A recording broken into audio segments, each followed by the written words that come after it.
Jamunatira Vanachari Jamunatira Vanachari Jayo Radha Madhava Kunja Bihari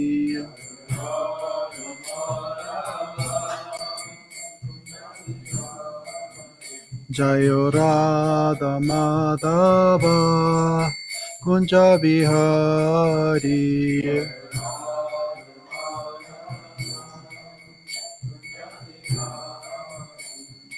Gopi Jana Balaba Giribaradari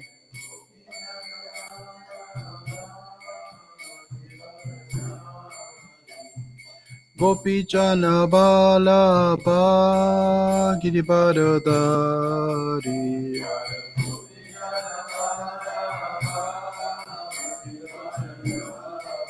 Yasodanandana Vrachachana Ranjana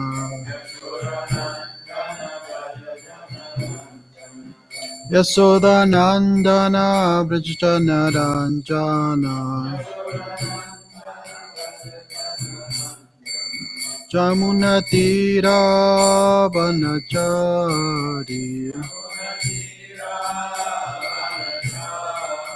Jamunatira Vanachari Jayo Radha Madhava Kunja Bihari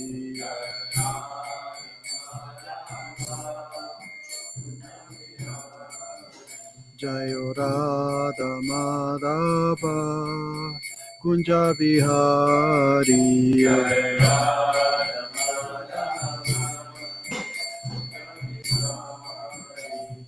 Gopi Jana Balaba Giribaradari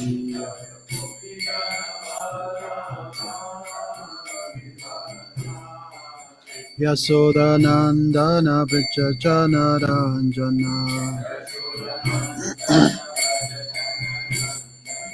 Jamunatira Vanachari Jamunatira Vanachari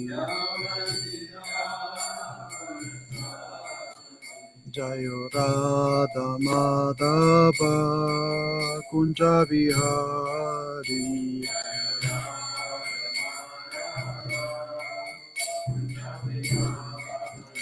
Jayo Radha Madhava Kunja Bihari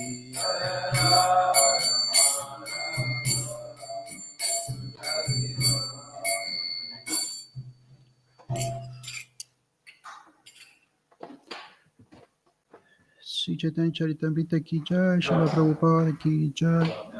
Jai Sai Sri Chaitanya Jaya Nityananda. Jaya Jaya Sri Chaitanya Jaya Nityananda. Jaya Advaita Chandra Jaya Gaura Bhakta Vrinda.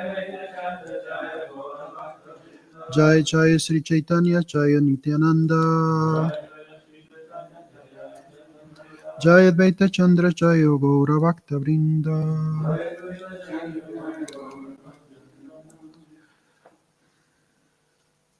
We are reading Nectar of Devotion.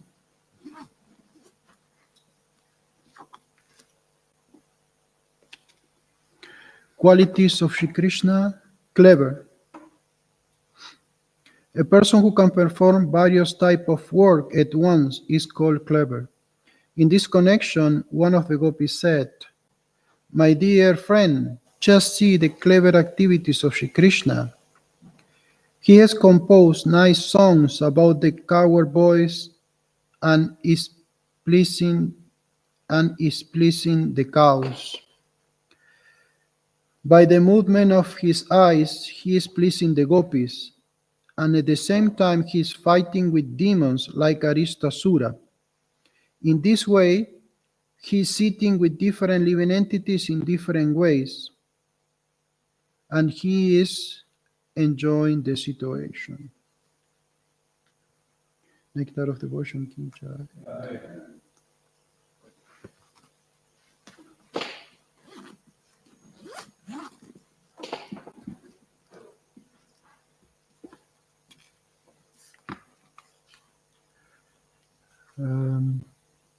So we're reading Sri Chaitanya Caritamrta Madhya, chapter 21, text.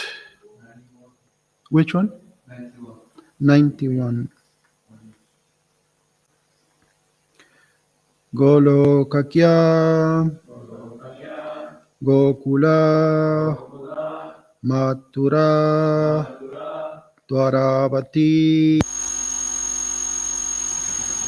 Ina Loke Krishnera Sahaje Nityastiti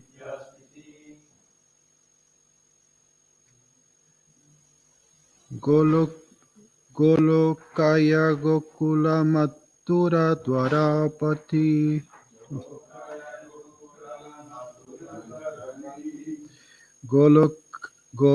Golokakya Gokula Mathura Dwarapati Eitina Loke Krishnera Sahache Nityastiti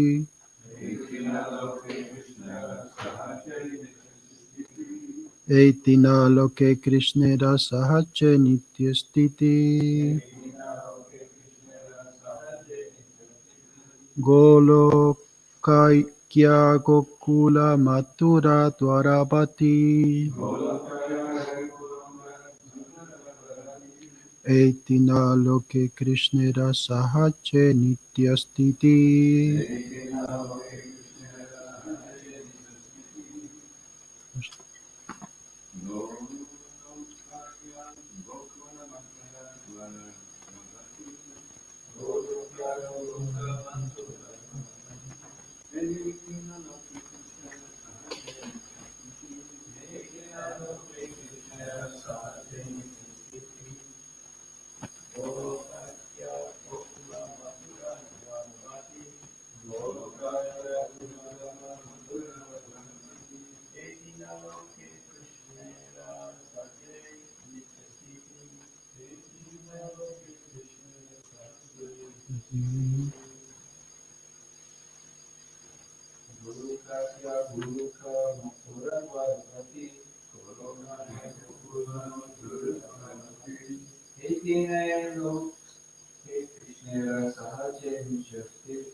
Golokakya Goloka Gokula Mathura Dwaravati Dwarka Eitina Loke. All three of these places, Krishnera of Lord Krishna, Sahaje naturally, Nityastiti eternal residence. Translation: the three lokas are Gokula, Goloka, Mathura, and Dwarka. Krishna lives eternally in these three places. Very short purport. Srila Bhaktisiddhanta Saraswati Thakur comments that in the Goloka planet there are three divisions, Gokula, Mathura, and Dwarka.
the world. This form was wonderful even for him, and was the supreme abode of the wealth of good fortune. Its limbs were so beautiful that they increased the beauty of the ornaments worn on different parts of his body. This first version of the Open 3 is stating a conversation between Vidura and Uddhava. Uddhava thus begins his description of the personification and his whole existence of the Ramayana.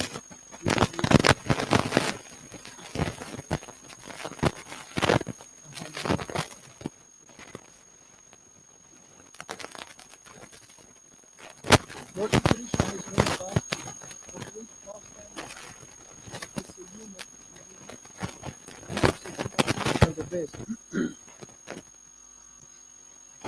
His form as a human being is the supreme transcendental form. In this form he is a cowboy who carries a flute in his hand, and his flute is new. He also is an expert dancer. All this is just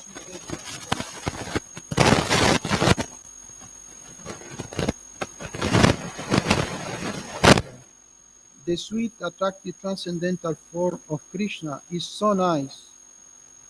Just try to understand it. Even a fractional understanding of Krishna's beauty can merge the three worlds in an ocean of love. He attacked all living entities within the tree.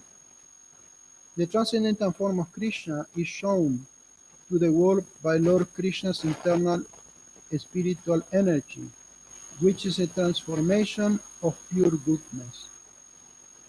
This jewel-like form is the most confidential treasure of the devotees. This form is manifested from Krishna's eternal pastime. The last one for today, 104. The wonderful form of Krishna and his eternal teacher is so great that it attracts even Krishna to face his own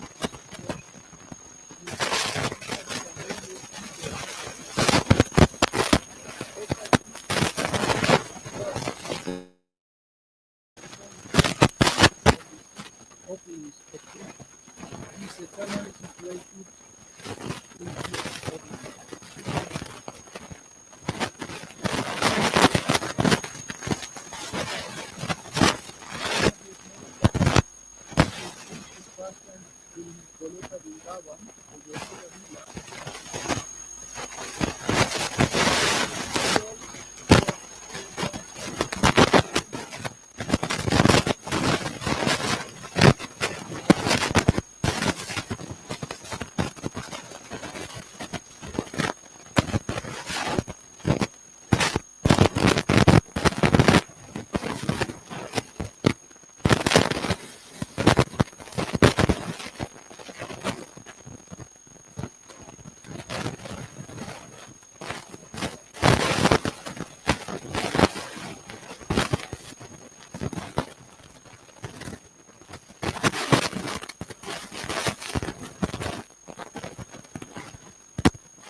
down the material world.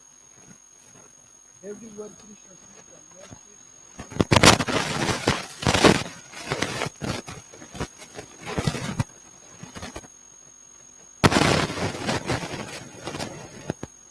in the planet.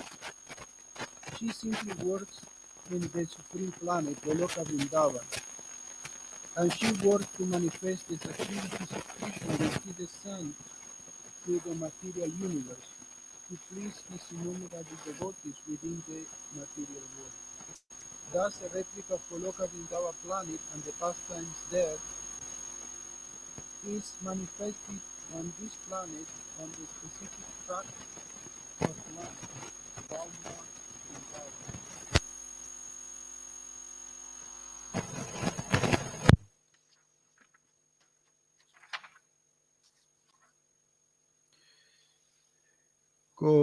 Golokakakya Gokula Mathura Dwarapati Ettina Loke Krishnera Sahache Nityastiti.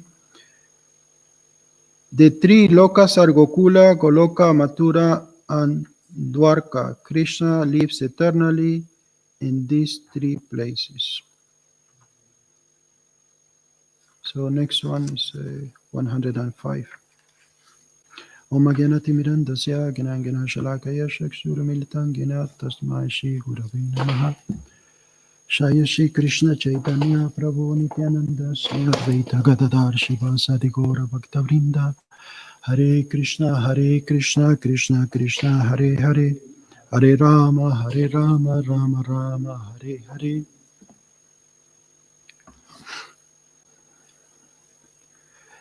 We are hearing about the different manifestations of Krishna and Krishna's incarnations in the different realms.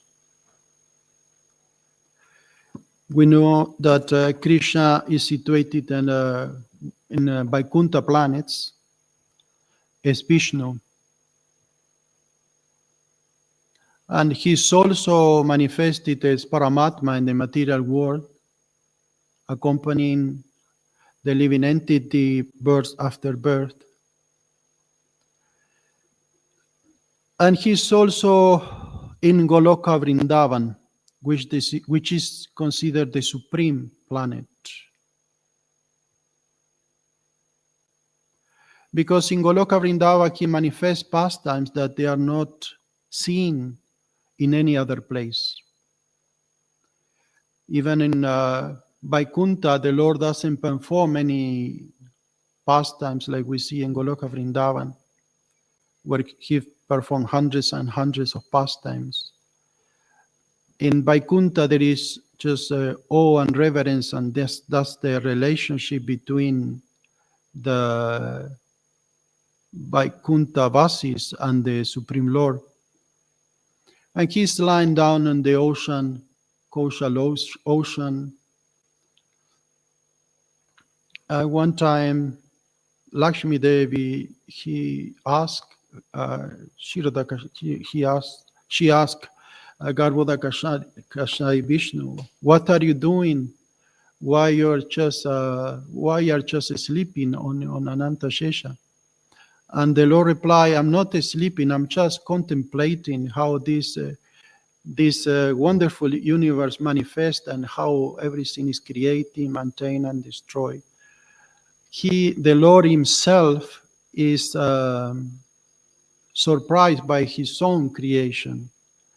That is how is wonderful the activities of the Lord. He can enjoy, or he wants to enjoy his own pastimes and activities.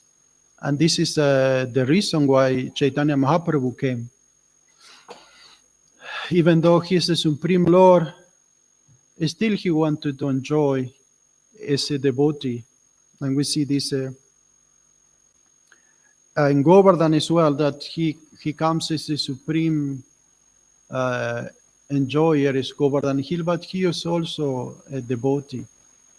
And he is also the devotee of his devotee. This is Krishna.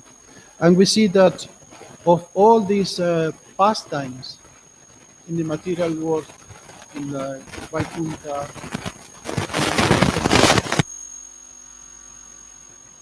pastimes that he performed with the inhabitants of Vrindavan.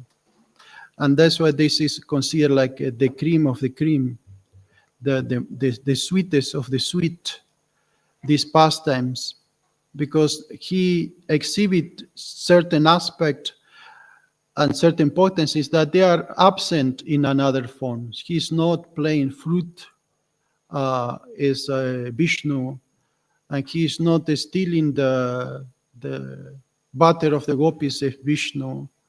And so many pastimes he's performing.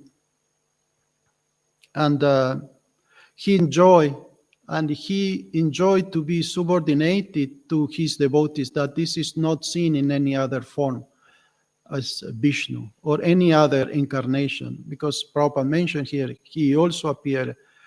There are so many avatars, so many yuga avatars like Kurma, Varaha, and there are empowered personalities that they have the practically the same potency as the Lord. But there is the original form, which is the most important form. And the example given in the Brahma Samhita is that with one candle you can light many candles, but still there is the original candle, the original light. And this is Krishna, and he enjoyed the most when he performed pastime with his devotees. There is one very interesting pastime. First, I heard this by a seminar given by Tamal Krishna Goswami. It's called Madhurya Kadambini. I have these seminars in cassette. You remember the cassettes? I don't know. I would like to get one day a cassette player. Don't have it anymore. If anyone got one, a spare one, let me know. Because these are so much nectar in this Madhurya Kadambini. And one of the interesting pastime that Tamal Krishna Goswami described there is that one time Sanatan Goswami, he was in Vrindavan, and he saw something really, really amazing. He saw that this old lady with a lot, surrounded by a lot of kids, among which Krishna was there. She was looking after many kids. She was like the nanny of many kids, and one of them was Krishna. But what I think was, if I'm not wrong, if not, what Sanatan Goswami saw is that she was cooking at the same time she was feeding the kids, and while she was cooking, some of her saliva was going into the food. And she was in a rush because the kids were hungry, and she wanted to feed Krishna, and she wanted to feed other kids. And she didn't took even bath before started, cooking. And he was so amazed to see that. And so he went there and he started instructing this woman. She said, "No, you cannot do like this. If you want to cook for Krishna, you need to take shower, you need to put a clean sari on, and make sure that no saliva goes into the food that is going to be offered to Krishna." This, Sanatan Goswami, he wrote this so many scriptures describing all the puja procedures and all these rules and regulations that devotees normally in the sadhaka state follow. So she tried her best. Next day she took shower, she put on the clean sari and so on. But what happened is the offering was late because she had to follow all these rules. And actually, Krishna became very upset. She said, "I don't want this." And Krishna appeared in a dream, and to Sanatan Goswami, he told him, "I don't want this anymore. So I want to come back to the old standard. I was enjoying more before than now, because now the offering is late, everything is late because of these rules and regulations." So this is the sweetness that devotees they relish in Goloka Vrindavan that is absent, totally absent in Vaikuntha. You never see in Vaikuntha, everything is followed very precisely, everything is paka. But that intimacy, that relationship, this close relationship between Krishna and his devotee is also absent in Vaikuntha. So that's why Krishna, when he comes, he desire to perform these pastimes in Vrindavan this way. He wants to have this type of dealings with his devotees. And this is the same thing when he came with Chaitanya Mahaprabhu and his associate, that he relished these activities, like going on Sankirtan, performing Sankirtan Madhya, and taking prasad and cooking, serving devotees. This is the kind of things that the Lord relished the most. And this is the difference between the other forms and the other religions and the form of Krishna. Chaitanya Mahaprabhu is some different from Krishna. And he came before this.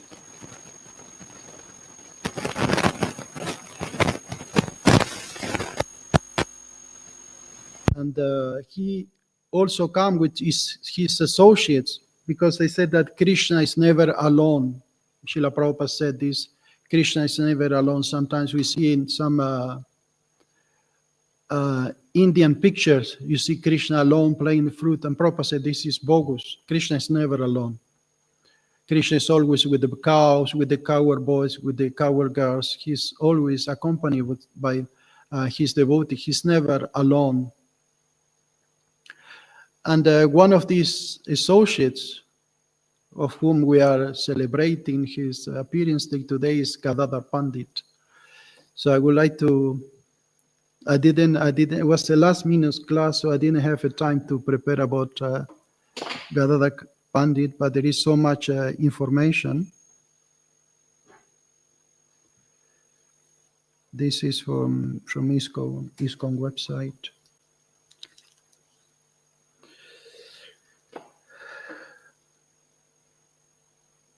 So this is a short biography about Gadadhar Pandit.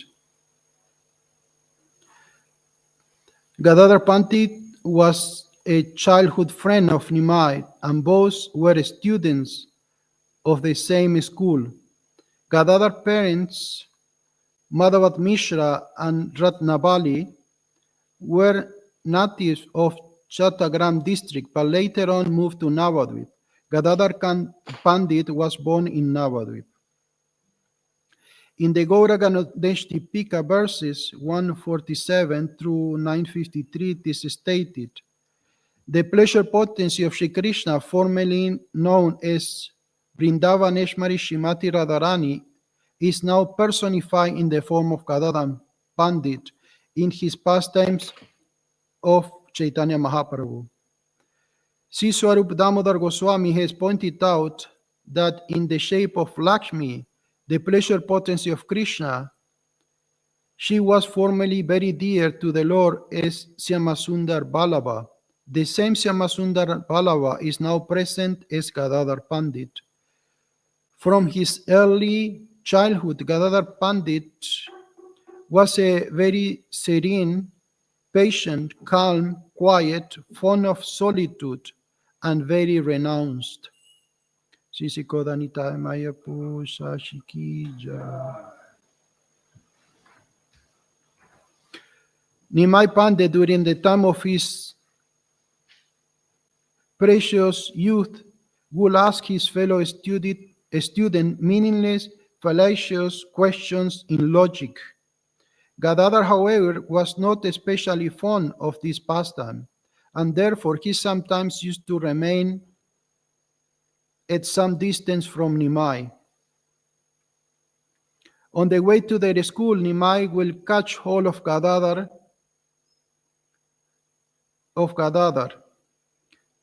What do you think of yourself? You think you are really a great pandit? Tell me, what are the symptoms of a liberated soul? Gadadhar wouldn't give his explanation based on the scriptures. Nimai will tell him that this was absolutely wrong answer. The display of acute mystery and suffering is actually the symptom of a truly liberated soul, said Nimai. Gadadhar tried to argue further on the point. With a wave of his hand, Nimai dismissed all the logic and told him that he, Gadadhar, would understand the answer later on when he got home. When he got home. Gadadhar, wondering why Advaitacharya looked up at Nimai with such an intense face and devotion. Even Ishvarapuri seems respectful of him.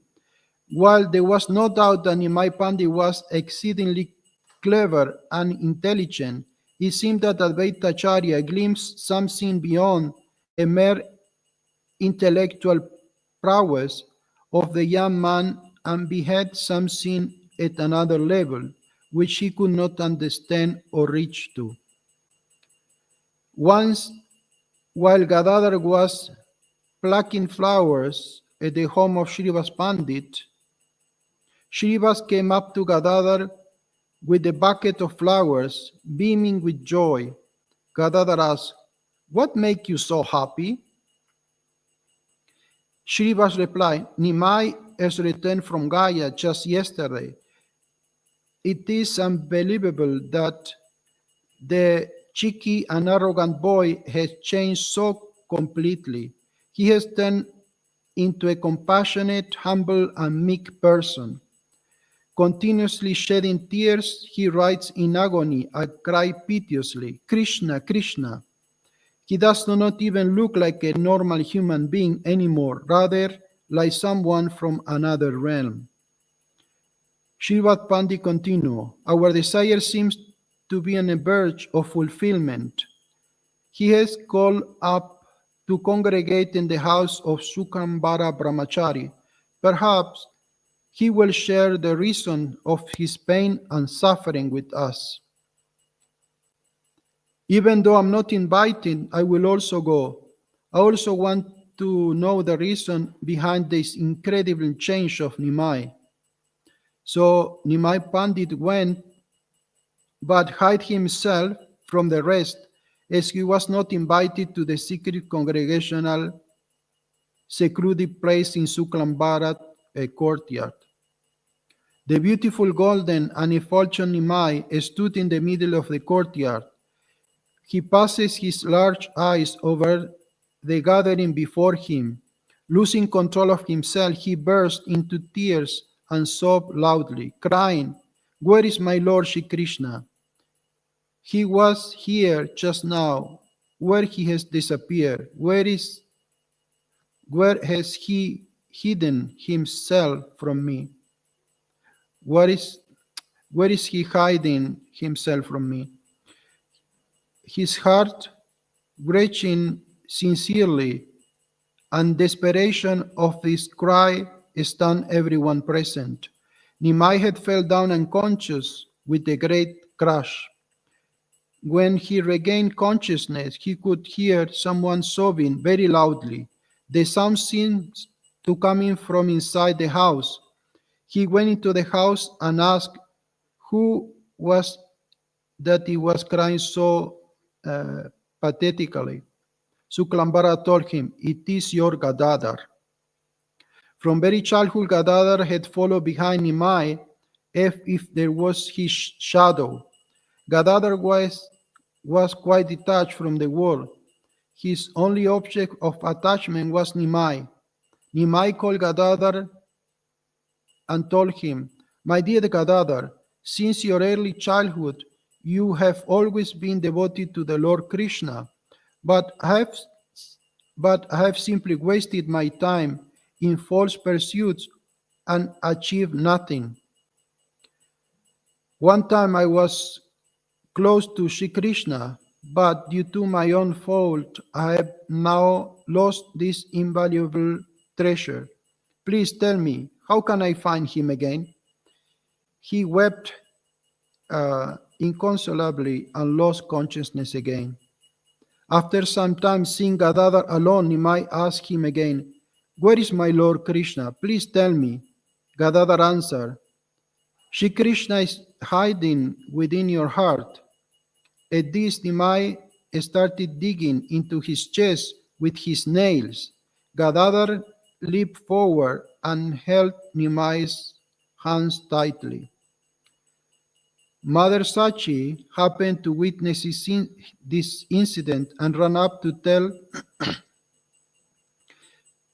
them and told Gadadhar, "You have just saved my Nimai." She blessed him and said, "Stay with Nimai for your entire life so that my son will be protected." Shri Gadadhar Pandit Ki Jai. Is there any comments or questions? Yeah. I was talking earlier a little bit about intimate association or connection with Krishna. I'm just wondering if this is something that we should actively cultivate, or is it just something that naturally develops through our devotional service?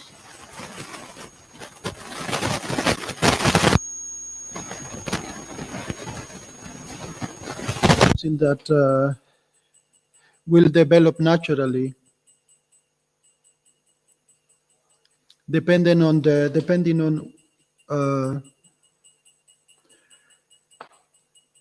our eternal position, because not everyone got this close relationship with Krishna unless you are one of the gopis or one of the cowherd boys.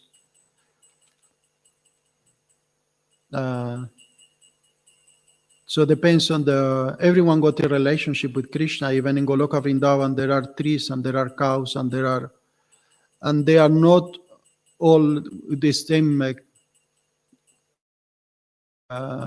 with the same relationship with Krishna.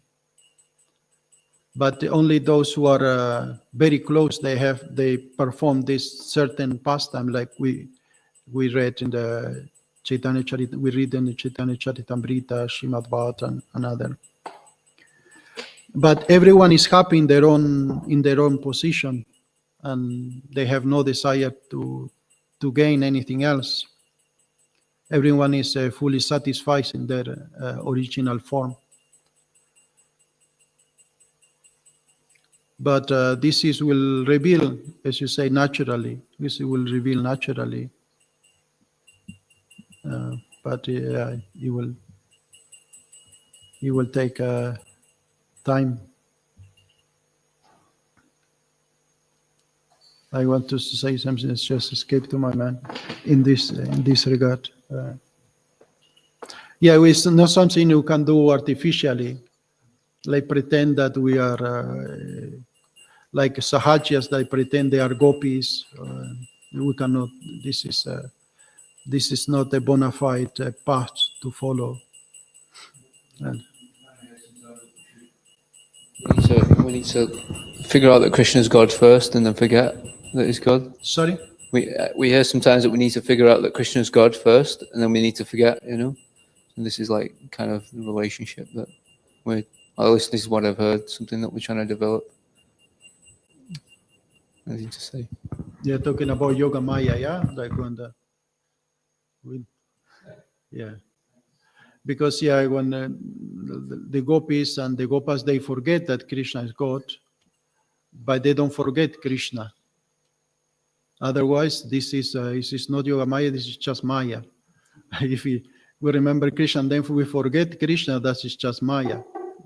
Maya make us forget, but Yoga Maya make us forget that Krishna is God, but we never forget Krishna, we still remember Krishna. This is the difference between Yoga Maya and Mahamaya.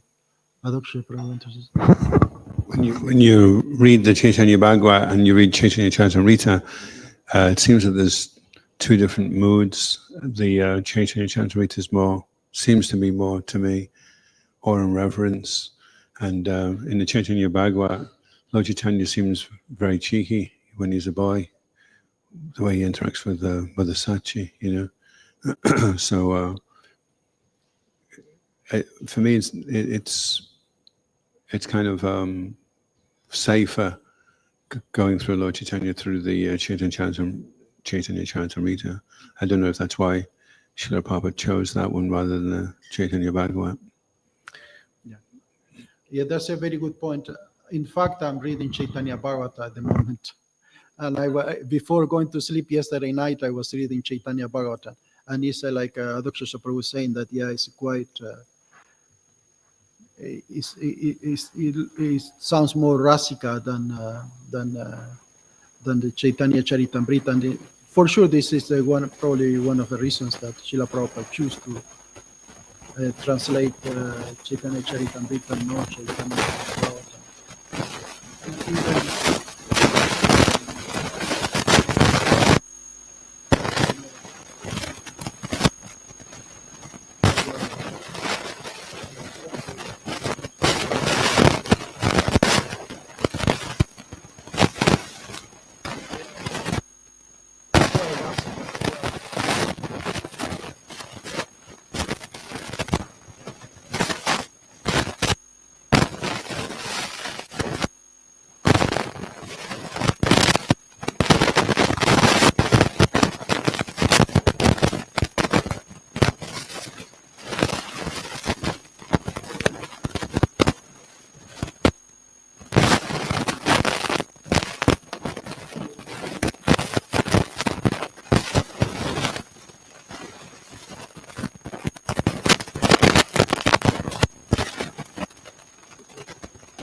Chaitanya Caritamrta came from Raghunath Das Goswami, who wrote detailed accounts, and Swarup Damodar, who wrote abbreviated accounts. So it was their information that they gave to Krishnadas Kaviraj, and then he compiled the Chaitanya Caritamrta. So in one sense, it was written by all three of them. Yeah.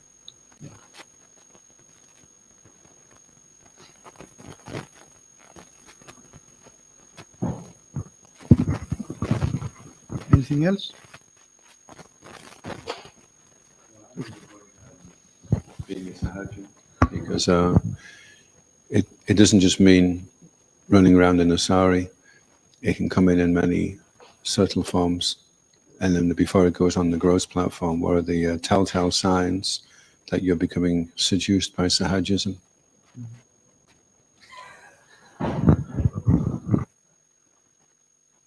Well, Sakasya means that we take things cheaply. We think that something that is very valuable, we can get it in a cheaper way. Like for Sahaja, it's not important to follow rules and regulations. They don't follow rules and regulations. If you're Sahaja, you just love Krishna and you dance around and I've seen that mentality. They don't emphasize to follow rules, and this is how you take something which is very valuable and you just you're trying to get it for in a cheaper way. Because of course, when you are very advanced, you also may be going around, dancing around and without following any rules. But this is when you are in a very advanced stage, like describing here the activities of Chaitanya Mahaprabhu. He was also behaving like this. Or Nityananda Prabhu not following any rules, as we know them. But we need to be careful not to think that this is our path. This is our path. Okay, just no need to follow anything. Just love God and that's it. That's not the way. We need to follow what Srila Prabhupada established, the principles that Prabhupada established, and the way that Prabhupada presented Krishna consciousness is a bona fide process. And if we start to think, I think one of the symptoms is that I don't need to read the scriptures, or I don't need to chant Hare Krishna fixed amount of rounds. I've seen this sahaja mentality sometimes in devotees when they get to the point, I don't need to do this, or I don't need to follow so strictly. I don't need. And this is already a red flag when devotee think that I don't need anymore. I don't need this anymore. I don't need that anymore. These are red flags that maybe sahaja mentality is infiltrated already in that mood that we are so advanced that it is only for neophytes to chant 16 rounds, to follow the priest for neophytes. I'm so advanced, I don't need it anymore. That this is red flags. In the Nectar instruction of Goswami talks about niyamagraha, niyama, all the different rules and regulations, and agraha is over keen to follow them, or not keen enough to follow them. And there's a balance. And if you don't get the balance right, then you have different shades of the seventh offense coming in. That I'll be okay. I don't have to do it that punctually or be that clean, and I'll just chant anyway, so I'll be okay. So then it's like, then it starts to become namaparad. So it seems it's quite a fine, delicate process, Krishna consciousness, that you don't just become obsessed with rules and regulations. Yeah. And at the same time, you don't reject them whimsically, having that balance. Yeah, Pradyumna Prabhu. Another way to avoid becoming a sahaja is to not associate with people who are sahajas. So we have to be very careful who we invite in to live with us, to live in the ashram, to associate with other devotees, especially younger devotees or new devotees, because they become enamored by this kind of thing, because this sahaja is giving me information that no one else is giving me, so he is an exalted personality, but nobody realizes it, that kind of thing. So we have to be very careful who we invite into our association. Yeah, very good. One devotee was asking to read a confidential book that Shiva Rama was written. And Shiva Rama was saying in the foreword that only after 15 or 20 years steady devotional service should you be thinking of reading books like this, So to think, well, I'll just circumvent the 15, 20 years purification, and I'll just get straight into the nectar, So then that causes problems. I think this is something we don't emphasize enough. I was talking with Ishan a while ago about it, that many new devotees start to read other books which are not Prabhupada's books. Personally, I read all Prabhupada's book 3 times before even Chaitanya Caritamrta. I read all the books 3 times before I start reading other books, because devotees told me in the beginning they told me this is very important. Don't read any books, only Prabhupada's books. Because not all the books are for everyone, even though they are Vaishnava books. And some of these books are very attractive, and the new people, they come and they start reading all these other books written by other gurus. But I think we don't emphasize enough this, that first we should read only Prabhupada's books. And then after reading all the Prabhupada's books, all of them, then if there's any time left.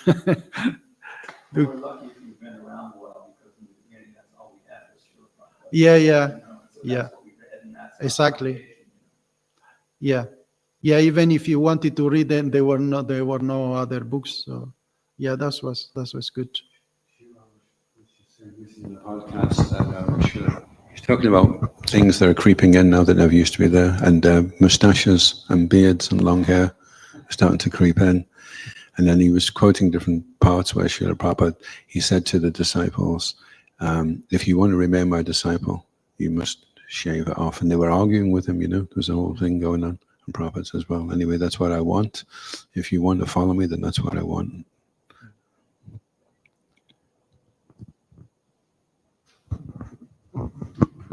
Also, Chaitanya Mahaprabhu didn't like beers.